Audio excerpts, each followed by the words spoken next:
Hello, everyone, and welcome back to English with Paul. I'm Paul, and I'm so excited to be here with you today. How are you all doing out there? Today, we have something really special for you. I'm going to tell you a short, engaging story, but here's the twist. I want you to practice a technique called shadowing while you listen to me. But first, let me quickly explain what shadowing is. Shadowing is a language learning technique where you listen to native speakers, like me, and try to repeat what we say at the same time, almost like being our shadow. You don't need to understand every word perfectly. The goal is to mimic the rhythm, intonation, and sounds of natural English. So, grab your headphones, find a comfortable spot, relax, and get ready to shadow along with me. Don't worry if you can't keep up at first, just do your best and have fun with it. All right, are you ready? Let's dive into today's story.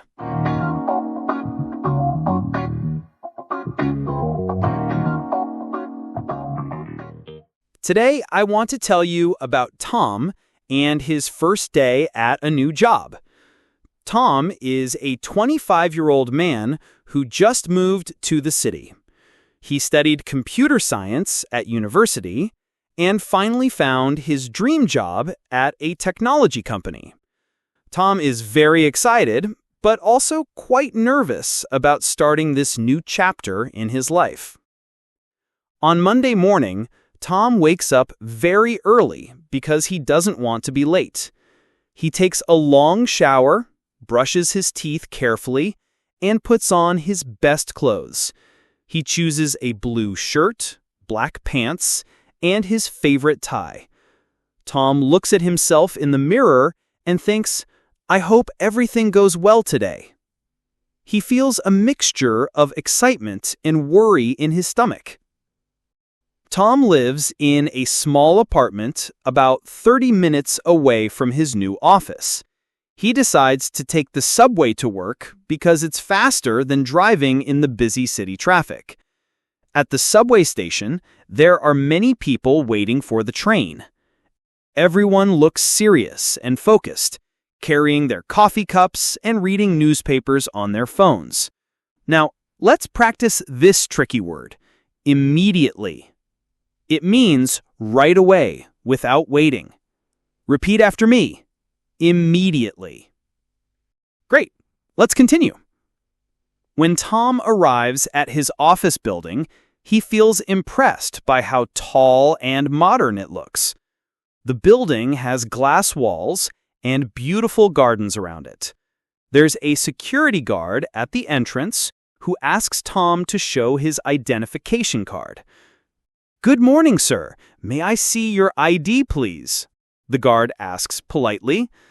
Tom shows his new employee card, and the guard smiles warmly and says, "Welcome to the company." Tom takes the elevator to the 10th floor, where his department is located. The elevator is very fast, and his ears feel a little strange as they go up quickly. When the doors open, Tom sees a large office space with many desks, computers, and people working quietly. The office has big windows that let in lots of natural light, and there are plants everywhere that make the space feel fresh and alive. A friendly woman with short brown hair approaches Tom. "You must be Tom. I'm Sarah, and I'm the Human Resources Manager. Welcome to our team," she says with a big smile. Sarah seems very kind and professional. She's wearing a gray suit and carries a folder with Tom's name on it. Tom feels relieved to meet someone so welcoming on his first day. Now, let's practice this word, colleague. It means a person you work with. Again, repeat after me. Colleague. Perfect. You did great. Sarah gives Tom a tour of the office. She shows him the kitchen where employees can make coffee and heat their lunch. There's a refrigerator, a microwave, and a coffee machine that makes different types of coffee. Feel free to use anything here, Sarah explains. We also have free snacks in the cabinets. She then shows him the meeting rooms where teams have their weekly discussions and presentations. Next, Sarah takes Tom to his desk. It's near a window with a beautiful view of the city. On his desk, there's a new computer, a phone, some pens, and a small plant in a blue pot. This plant is a welcome gift from the company, Sarah says cheerfully. Many employees like having plants at their desks because they make the workspace more pleasant and help people feel less stressed. Tom meets his supervisor, Mr. Johnson, who's a tall man with glasses and a friendly personality. "I'm very happy you decided to join our team, Tom," Mr. Johnson says, while shaking Tom's hand firmly.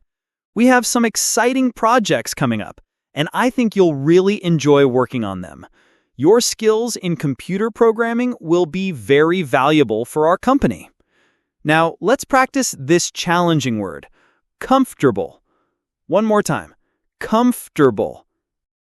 It means feeling relaxed and at ease.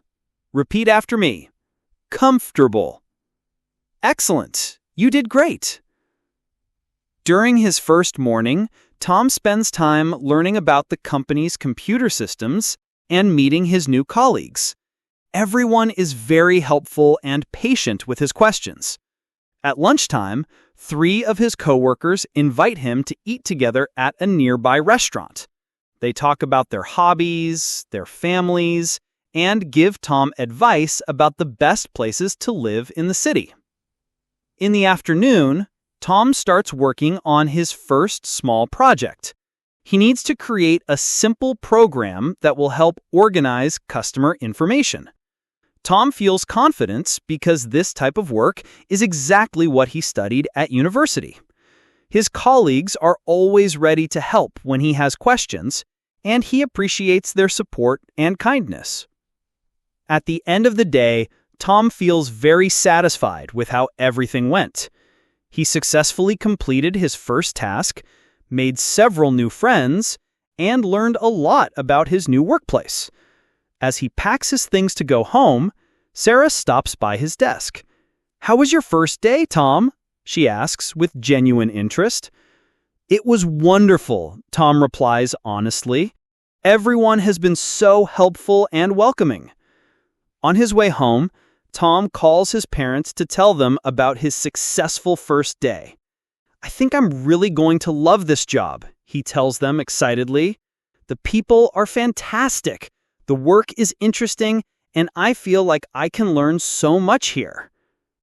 When Tom arrives at his apartment, he sits on his couch and smiles, knowing that tomorrow he'll return to a place where he feels valued and appreciated. And that was the end of our story. Thank you so much for staying with me until the end of today's episode. I really hope you enjoyed practicing shadowing.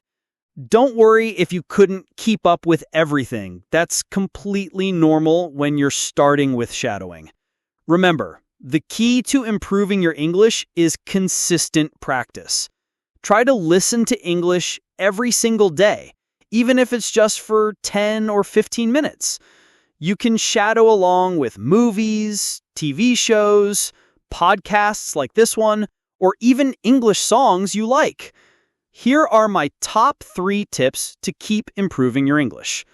First, don't be afraid to make mistakes. They're part of learning. Second, try to think in English for a few minutes each day, even about simple things like what you're going to eat for lunch.